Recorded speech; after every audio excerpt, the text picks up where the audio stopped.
갑질 여왕과 로텐더홀의 밤. 이재명 대통령은 누구의 편인가? 인사청문회장에서 한지아 의원이 강선우 여성가족부 장관 후보자에게 말했습니다.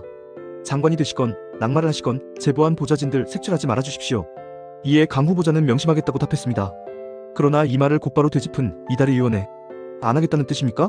라는 재질문에 강 후보자는 결국 확답을 회피했습니다. 글자 그대로 주신 말씀 명심하겠다는 뜻이라는 말은 색출 안 하겠다는 분명한 거부가 아니었습니다. 이 한 장면은 국회의원 갑질의 민낯을 여실히 드러냈습니다. 문제는 이 장면이 단지 강선우 후보자 개인의 일탈이나 우발적 태도가 아니라는 점에 있습니다. 이 사건은 국회의 전반에 퍼진 고질적 병폐, 즉 국회의원이라는 갑의 위치에서 보좌진이라는 을을 도구로 취급하고 착취해온 구조의 표면적 폭로일 뿐입니다. 공적 업무를 수행하며 국민 세금으로 급여를 받는 보좌진들이 의원의 사적인 쓰레기 정리부터 화장실 수리까지 담당해야 하는 현실, 그 속에서 의원의 가족 비행기 티켓 결제까지 도맡는 현실, 이런 갑질이 강선우만의 일이 아닙니다. 여야를 가리지 않고 국회의원이라는 이름 아래 오랫동안 자행되어 온 무소불위의 행태입니다. 한 민주당 의원실의 선임비서관은 영감 사모님이나 아들 해외여행용 비행기 티켓을 대신 결제하는 게 일상이라고 말했고, 국민의힘 출신의 전직 보좌관은 의원에게 시달리다 퇴사하면 실업급여도 못 받고 자진퇴사 처리된다고 했습니다. 강 후보자의 논란을 계기로 언론의 주목을 받고 있지만 실상은 터질 게 터졌다는 말이 적절합니다. 그런데 이 현실을 누가 묵인하고 있습니까? 바로 여당인 더불어민주당과 국정 최고 책임자인 이재명 대통령입니다. 갑질 논란이 들끓고 있음에도 더불어민주당은 당내 반대 목소리를 묵살한 채 강 후보자를 감싸고 있습니다. 민보현 민주당 보좌진협의회 역대 회장단조차 자진 사퇴를 요구하고 현직 보좌진들이 두려움 속에 실명을 걸고 성명서를 냈음에도 불구하고 당 지도부는 잘 모르면서 의견을 말하는 건 적절하지 않다는 식으로 밀어붙이고 있습니다. 이는 제 식구 감싸기이며 내 편이면 무조건 감싸준다는 더불어민주당의 오래된 내로남불 본능이 또다시 작동한 장면입니다. 그 중심에 이재명 대통령이 있습니다. 이재명 대통령은 취임 초기 국민을 위한 인사, 청렴하고 유능한 인사를 약속했습니다. 그러나 실제로는 어떤 인사 기준이 작동하고 있습니까? 청문회에서 갑질, 폭언, 위증 의혹이 불거진 후보자에게도 임명을 강행하려는 분위기입니다. 여성가족부 장관 후보자 강선우뿐 아니라 교육부 장관 후보자 이진숙도 논문 표절과 조기 유학 의혹에 휩싸여 있습니다. 두 후보자의 자질을 둘러싼 의혹은 국민 누구나 납득하기 어렵고, 특히 여성가족부와 교육부처럼 국민생활과 밀접한 부처의 수장으로서 도덕적 기준에 턱없이 부족한 후보자들입니다. 이런 가운데 한동훈 전 장관의 발언은 정치권 전체에 울림을 주었습니다.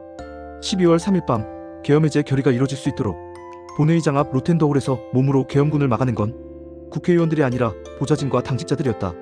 한 전 장관은 그날 밤의 기억을 상기시키며 그 보좌진들을 집쓰레기 버리듯 내치는 게 바로 강선우 후보자의 임명이라고 정면 비판했습니다. 그리고 대통령에게 묻습니다. 국민의힘이 실망스럽다고 여론을 무시한 채 임명을 밀어붙이려 한다면 그날 밤 온몸으로 계엄군을 막았던 보좌진들을 기억하라. 이 발언은 단순한 정치적 공격이 아니라 실무진의 헌신을 기억하자는 정치의 양심을 일깨우는 요청이었습니다. 그날 밤 로텐더홀에서 계엄군과 맞섰던 건 국회의원이 아니라 이름 없는 이들이었습니다. 한겨울밤 추위 속에서 국회를 지키기 위해 목숨처럼 본회의장을 지켰던 이들. 그런데 그런 보좌진이 지금은 쓰레기 분리수거, 변기 수리, 의원 가족 티켓 결제를 강요당하고 심지어 갑질을 고발하면 색출의 두려움에 떨고 있는 현실. 이것이 지금 국회입니다. 이것이 지금 더불어민주당이 국민에게 보여주는 모습이며 이재명 정부가 선택하려는 가치입니다. 국민은 기억하고 있습니다. 국회의원이 계엄을 저지했다는 역사적 순간에는 박수받았던 보좌진들이 갑자기 정치적 계산 앞에 소모품으로 전락하는 아이러니를 이재명 대통령은 지금 선택의 기로에 서 있습니다. 내 편이면 갑질을 해도 된다는 강선우를 택할 것인지, 계엄을 막아낸 이름 없는 보좌진을 기억할 것인지, 이 선택은 단지 한 명의 장관 임명을 넘는 문제입니다. 이 정부가 과연 국민 우선, 약자 우선, 공정과 상식을 말할 자격이 있는가를 결정짓는 시험대입니다. 우상호 대통령실 정무수석은 주말 전에는 대통령이 결단할 것이라 했습니다. 그렇다면 그 결단은 어떤 방향이어야 합니까? 국민은 요구하고 있습니다.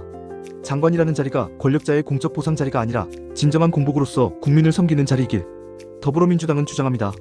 국회가 청문회를 열고도 대통령에게 의견 하나 전달하지 않으면 직무유기라고. 그러나 국민은 되묻고 싶습니다. 청문회에서 확인된 갑질, 위증, 불통의 후보를 보고서 채택을 밀어붙이는 것이야말로 국민에 대한 도덕적 직무유기가 아닌가. 이제 선택은 대통령에게 달렸습니다. 누가 대통령의 편인지 국민은 다 알고 있습니다. 강성 지지층의 욕설과 압박 속에서도 침묵하지 않고 보좌진의 인격과 권리를 외친 사람들. 그들이야말로 진정한 이 정부의 동료이며 이 나라의 헌신자들입니다. 이재명 대통령은 기억해야 합니다. 그날 밤에 보좌진을 지켜내지 못한다면 이 정부는 이미 상식을 저버린 것입니다. 내 편이면 죄가 없고 고발자는 숙청 대상이 되는 사회. 그것은 민주공화국이 아닙니다. 한동훈 전 장관의 말처럼 국민은 이재명 대통령의 선택을 지켜보고 있습니다. 이제는 결단해야 합니다. 강선우를 택할 것인가? 아니면 국회를 지킨 이들을 기억할 것인가? 그 선택은 대통령만의 몫이 아니라 대한민국 전체가 감당하게 될 몫입니다.